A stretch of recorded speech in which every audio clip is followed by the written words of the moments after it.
Mon nom est Daniela Ngabéré. J'ai commencé mon parcours universitaire ici à Ottawa en 2016 dans le programme de travail social, le baccalauréat. Ensuite, j'ai entamé une maîtrise d'environ 1 an en sociologie, mais j'ai dû abandonner pour des raisons de stress financier malheureusement. 1 an plus tard, j'ai gagné une bourse externe qui m'a permis de financer mes études supérieures. Donc, j'ai repris la maîtrise, cette fois en travail social. Mon nom est Terry Skolnick. Je suis diplômé de la section droit civil. J'ai terminé mes études en 2012 à la faculté de droit, section droit civil. Et là, je suis professeur à la section, professeur agrégé. Nous avons décidé de vraiment mettre en place plusieurs initiatives afin de favoriser ou promouvoir la santé mentale. On a mis aussi en place d'autres initiatives pour soutenir les étudiants, animer un atelier sur la santé mentale dans les communautés noires, autochtones et racisées, parce que c'est des sujets qui sont plus difficiles dans ces communautés-là, quoique le stigma est partout, en fait, là, on en est conscient.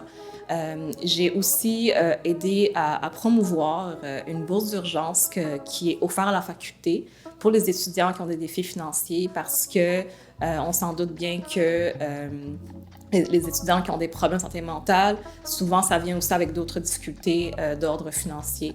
L'année passée, on a pu aider une vingtaine d'étudiants avec cette bourse, puis on espère pouvoir le faire également cette année. Il y a plusieurs étudiants qui ont passé par mon bureau, que j'ai eu des échanges avec. Puis pour moi, la première question est toujours « Comment ça va? Est-ce que tout va bien? » Et c'est une question de base, mais qui ouvre la porte souvent à mieux connaître un peu la situation des étudiantes. Et c'est là qu'on voit un peu les besoins particuliers qu'ont les étudiants, surtout dans une pandémie.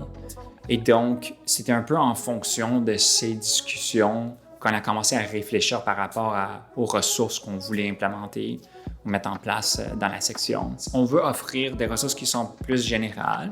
Mettons, les étudiants veulent parler avec un psychologue ou un conseiller ou quelqu'un de l'université ou veut avoir un support par un père, mais aussi des ressources plus spécialisées pour certaines situations, mettons, de l'harcèlement. De mon côté, je pense que les gens qui sont pris avec la dépression ou d'autres problèmes similaires ont l'impression d'être toutes seules. Il y a aussi cette impression que c'est un problème qui va être permanent, qui ne va jamais partir. Mais je pense que c'est faux. Je pense que c'est là qu'il faut vraiment se rendre compte que la manière dont on se sent en ce moment, c'est le qui est temporaire. Je pense que souvent dans la vie, il y a des circonstances qui font qu'on vit certaines situations, certaines émotions. Puis c'est important de faire le pas, d'aller voir une personne proche à qui on fait confiance pour avoir une idée extérieure. Parce que je pense souvent que les gens qui vivent de la dépression ont plusieurs pensées intrusives qui sont peut-être pas nécessairement véridiques. Donc, il faut vraiment faire le pas d'aller vérifier auprès des personnes quelle est votre perception de ma situation pour être certain que je ne suis pas en train de m'engouffrer en ce moment. Les problèmes de santé mentale, je pense que ça vaut la peine de réfléchir et de penser à ces types de problèmes comme si c'est des problèmes physiques, comme si on a eu une blessure à notre bras ou à notre jambe. On ira chercher du traitement parce que c'est nécessaire pour guérir la blessure. Il n'y a aucune honte par rapport à ta situation. N'hésite vraiment pas, on est là pour toi.